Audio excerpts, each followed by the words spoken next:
Hey guys, this is Lego Matic here with Lego Transformers Whiteout. So Whiteout is a pretty normal white car.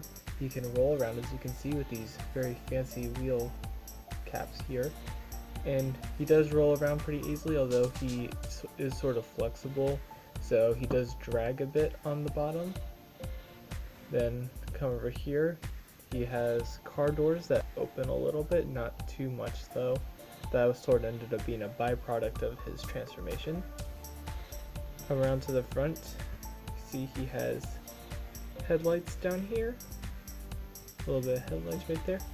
He's got a nice wide windshield. Around the other side, he looks pretty much the same as the other side with little review mirrors. Then come around to the back, it's pretty flat back here. He's got some rear lights. Nothing much going on here. And you can also fit a minifigure inside. Just sit a minifigure right there.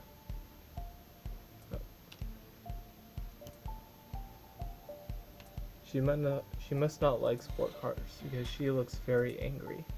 Now the front is a little stubby, but that is to prevent exaggerated proportions in robot mode. So I'll go ahead and take her out and go ahead and compare Whiteout alongside my other Transformer, Slipskid. And while Whiteout is clearly much bigger than Slipskid, I'd say that they are probably pretty well scaled next to each other. One of them's just a little bike, the other one's a pretty big but also pretty cool car. Go ahead and put Slipskid over here. And now let's get on to his transformation. Now the process of transforming Whiteout is about as simple as it gets with a car transformer. So first thing you're going to do is gonna open up the back where the seats are. And then you're just gonna pull off this entire back part right here. And fold these all the way back. Next you're going to take these little ball joint sections here and just pivot them around 180 degrees. Purely for aesthetics, it could still function, but this just makes the robot mode look a little bit nicer.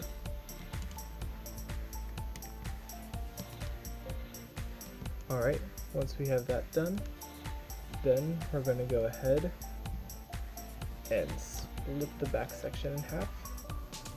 And from here, we can stand Whiteout on what will be his legs. Go ahead and fold these back up.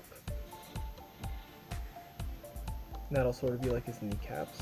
I'm going to go ahead and tilt the camera up some. Next I'm going to take this section right here and fold it forward. Then back here you can see his head, which I'm going to go ahead and fold down like this, before coming back here, bending it again. I'll just keep it like that for just a second.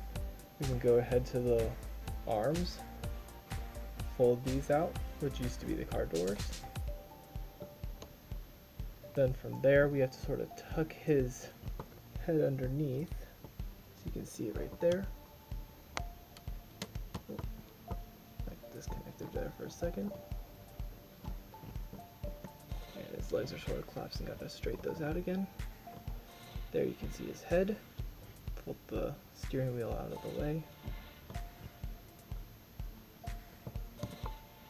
Get him posed and situate the arms. Fold that back in just a little bit more.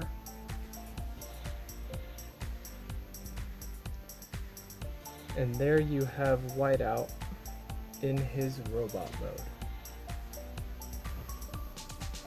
So as you can see in robot mode, Whiteout is actually my biggest robot, but considering I only have 2 Transformers, that isn't really saying much.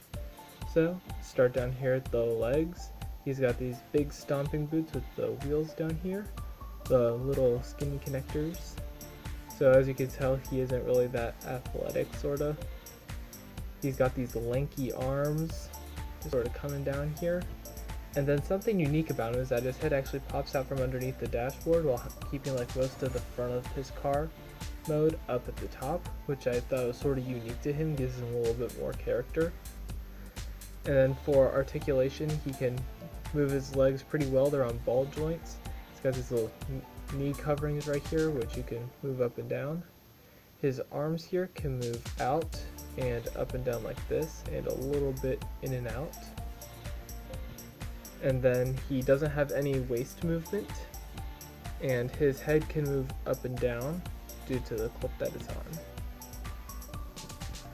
Now he doesn't have any weapons because I imagine him as being more of a scientist. He doesn't really go out and fight that much, more as he develops the weapons that they go out and fight with. So here's a little maybe scientific instrument for taking measurements that he'd go and deploy on planets. And for comparison, here he is alongside Slipskid, and Whiteout absolutely towers over Slipskid. Seems like he could accidentally step on him if he wasn't looking where he was going. So, this is Whiteout, and I'm Legomatic, and I will see you guys later.